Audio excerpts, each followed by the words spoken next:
What is going on, everybody? Thank you guys for joining me. And for today's video, we're going to be continuing our series on my NHL 2021-2022 season predictions. And judging by the title, of course, this video will be focused on a team that is looking to make some massive strides entering this season, the New Jersey Devils. So entering this season, it was very clear that the New Jersey Devils were a rebuilding franchise. So basically, no expectations for this team whatsoever. And judging by what they did last season, as you take a look at these stats, they basically did as expected. They finished with a 19-30-7 record for a total of 45 points, which was only good enough for 7th in the East Division on a pretty miserable 66-point pace over an 82-game season. Taking a look at their offensive stats, 2.59 goals for per game, which was 26th in the league, and a 14.2 power play percentage, which was 28th in the league. Now taking a look at their defensive stats, they averaged a 3.38 goals against per game, which was 27th in the league, and a 71% penalty kill percentage, which was dead last at 31st. So obviously looking at these numbers, very abysmal across the board. However, still a relatively young team, and they're still trying to kind of find themselves and build their core and their foundation moving forward, but they definitely do have a bright future, and especially next season, they're going to look to make some significant strides. Taking a look at their top 5 scorers from last season, the leading scorer being Pablo Zaka, who actually had a really good season. 50 games, 17 goals, 18 assists for 35 points. Now, Zaka was a former high lottery pick. I believe he went 7th or 8th, if I'm not mistaken. And, over the course of the early going of his career, a lot of people labeled him as a bust. He hadn't quite panned out as, that franchise #1 center that maybe the Devils would have hoped at one point. But right now, he's looking pretty good. Like, it took him a little while, to find his game. But right now, he seems pretty solid. So I think, he looks like he's going to be a very solid piece for this Devils team here. Then in second, we have Jack Hughes, who had a much better sophomore season. 56 games played, 11 goals, 20 assists for 31 points. Now, albeit a 31-point season isn't all that great in 56 games. However, given how awful he was in his rookie year, Jack Hughes really kind of found his game a little bit, played much better, and obviously he's looking to take over as the #1 center on this team, as the franchise player. If he takes another step, that will only mean good things for the New Jersey Devils and their future. Now we have a two-way tie for third. Now first we got Igor Sharangavitch, who in 54 games had 16 goals and 14 assists for 30 points. Now Sharangavitch, I would say, was a pleasant surprise, especially for those, who follow hockey pretty well. A lot of people did not see this guy, doing anything, and he really just came out of nowhere and performed very well in this young Devils team, and this guy could definitely have a solid future for this core. And also we have Jesper Bratt, who in 46 games had 7 goals and 23 assists for 30 points. This is another guy that's still very young, but he has played a few years in the league now, and obviously he's built himself into a respectable player, and he definitely is a kind of a underrated piece for this Devils team, especially with all the young talent that they have. The spotlights could be on Jack Hughes next season, maybe Nico Hischier being the new captain of this team. Jesper Bratt is one of those quiet guys who you're going to get a pretty decent production from him, I think. He's just an underrated talent, and maybe he can surprise a lot of people and, take his game to another level potentially. And we also have a two-way tie for fifth. So first we have Miles Wood, who in 55 games had 17 goals and 8 assists for 25 points. Now, even though 25 points isn't all that great, I still think Miles Wood is a very solid goal scorer, and he's going to be one of the better goal scorers on this team moving forward. Obviously, he's not going to light it up in terms of his point production, but in terms of his goal scoring, whether you have him in a middle six role, second line, third line, whatever the case may be, he's going to get the job done. He's going to find a way to score goals. He's just a very solid player all around, in my opinion. Then we also have Jani Kalkanin, who in 50 games had 8 goals and 17 assists for 25 points. Now, much like Sharangavitch, this is another guy that didn't really expect much from, honestly. Now, if you were a Devils fan, maybe you had a little bit higher expectations for these guys. But for me personally, as a hockey fan who doesn't really, cover the Devils and know them inside out, like most people, this was still a very surprising player. Half a point a game guy, not that bad. And now he's playing on a top line with Sharangavitch and Jack Hughes. Those guys can continue to develop, work together, and, continue to find more chemistry. I think that is very solid top line moving forward. We'll see how they pan out this season. But, it's a bright future. That's all I really got to say about them. Then in goal, we have Mackenzie Blackwood, who I still think is a very solid goaltender and is going to be a very good goaltender in this league. He did have a bit of a rough season, 35 games, 14-17-4 record, a 3.04 goals against average, and a 902 save percentage. Now, obviously, these are lackluster numbers in comparison to what he did the year prior. Even though the Devils were not a good team, he was still one of the lone bright spots, but I still feel like I said earlier, he's got a solid future, and he's going to be the cornerstone #1 goaltender for this Devils team in the coming years. So overall, yes, very young team, and as expected, they did struggle. However, entering this season, they are expected to take another step forward and be a much more competitive opponent. So entering this season, it would appear that this Devils team is trying to turn the corner and really start to rise up a little bit in the standings and be a much more competitive team.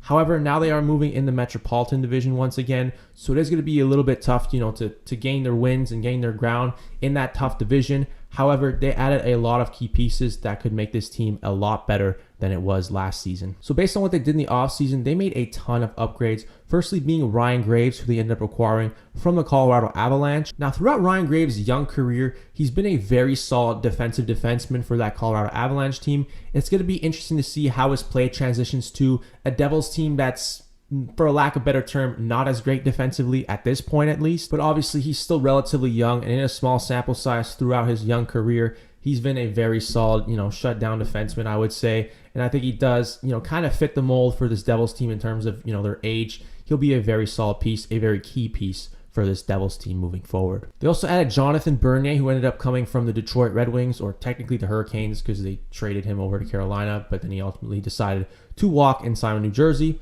But anyway, he was a very solid goaltender for the Red Wings, the lone bright spot on that Red Wings team. He's going to provide a ton of experience and very solid goaltending to back up Mackenzie Blackwood. So they have a pretty solid tandem in New Jersey now moving forward. They also added some more depth scoring. Thomas Tatar, who decided to part ways from the Montreal Canadiens. Now, Tatar is coming off a rough season with Montreal, but I definitely think he has the potential to pounce back, especially over the course of his career. He is a perennial 20 to 25 goal scorer, and if he can provide that offense that the Devils desperately need, at least at this point, that is a huge win for this New Jersey team that's looking to be much better. And the big fish free agent that they signed, Dougie Hamilton, who decided to walk away from the Carolina Hurricanes.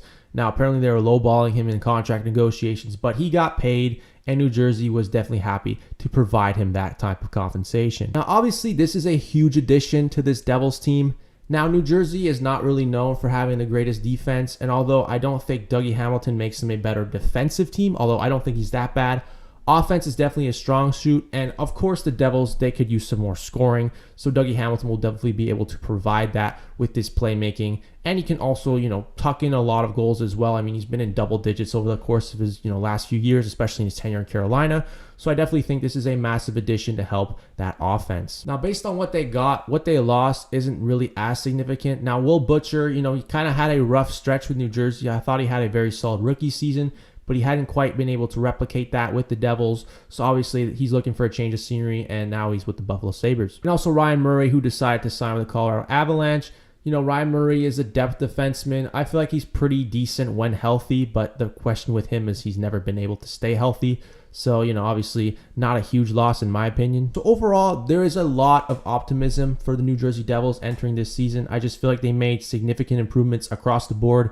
In goal, they got deeper. On defense, they got deeper. And they add a little bit of goal scoring as well. They're going to be a competitive team, and maybe they can compete for a playoff spot in the Metro, although it's going to be tough, but we'll see what happens. So these are my top 5 scorers who I'm predicting for the New Jersey Devils entering this season. First, I got Jack Hughes taking another massive step forward in his development. 21 goals, 41 assists for 62 points. I mean, we all know that Jack Hughes, he's a former #1 overall pick, so we know he has that skill set, he has that upside in him to take his game to the next level, to prove to everyone that he is legitimately the franchise #1 centerman for this Devils team. Given what we've seen so far in his young career, he continues to get better. He's continuing to trend in the right direction.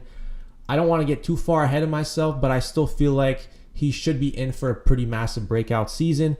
And, it's not like a huge breakout season. Like, I don't have him scoring a point per game. But I do feel like, if he can get 55, 60 plus points, I feel like that's pretty respectable. I would go as far as say it's pretty fair estimation of where we should expect his production to be this upcoming season. So in second, I got the newly acquired Dougie Hamilton, the offensive defenseman, scoring 16 goals and 43 assists for 59 points. I'll be honest, I was tempted to put Dougie Hamilton first to lead the Devils in scoring, just because they don't have a ton of offensive options right now.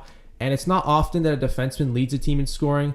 But honestly, I feel like it's very possible, especially if Jack Hughes doesn't take, the next step like I expect him to. Considering Dougie Hamilton's track record, he's just a very elite offensive defenseman. And I don't see why he shouldn't, provide the same type of offense he did in years past. on this young Devils team who's looking to get much better now. So on third, I'm going to go with Thomas Tatar, scoring 24 goals and 32 assists for 56 points. Now, I still feel Tatar has a ton more to give offensively. I mean, over the course of his career, like I said, perennial 20-goal scorer. In Detroit, he was very solid. Throughout his career in Montreal, honestly, the first 2 years, he was an amazing winger for this team, a very solid winger for Montreal. Obviously, his last season was a bit of a struggle, but I honestly think it's an off year. And now him going to a rejuvenated young Devils team, I feel like he can get his career back on track and have a massive bounce back season. As for what he brings to the Devils, I mean, he brings insurance in goal scoring. I mean, he's a perennial 20-goal scorer, like I keep saying. And, you know, I just feel like he's going to be able to provide that. Whoever he plays with, maybe he gets an opportunity to play with some nice young centers like Jack Hughes and maybe most likely Nico Hischier on that second line, because I don't know if they want to, you know, touch that top line. But regardless, he will find a home in New Jersey and he's going to do his job, and that is putting the puck in the net. So in fourth now, I got the captain, Nico Hischier, scoring 20 goals and 26 assists for 46 points. Even though he is a former #1 overall pick, that 2017 draft class was not considered all that strong. There was not a lot of, you know, franchise talent that was found in that draft up to this point. But I still think Nico Hischier has the skill set to be a very, very solid two-way second-line center in this league. And if he can return to form, stay healthy, he should be about a 20-goal, 40-plus point player. And I think the Devils could be pretty happy with that. I feel like he's very young. Could still get even better than that, but for right now, this is relatively fair. Then in fifth, I'm going to go with Pablo Zaka. 22 goals, 22 assists for 44 points. And yes, you could also say Jesper Bratt should be there or Sharangavitch. I feel like it's going to be a tight race for the top 5 in scoring, but I decided to go with Pablo Zaka. But for me, Zaka has shown that he could be a very solid player. I mean, these last years, he had fairly decent years. Obviously, this past season being his best. But I feel like if he can continue to produce at that rate, that is terrific value, especially for a guy who's likely to be playing as the third line center on this team.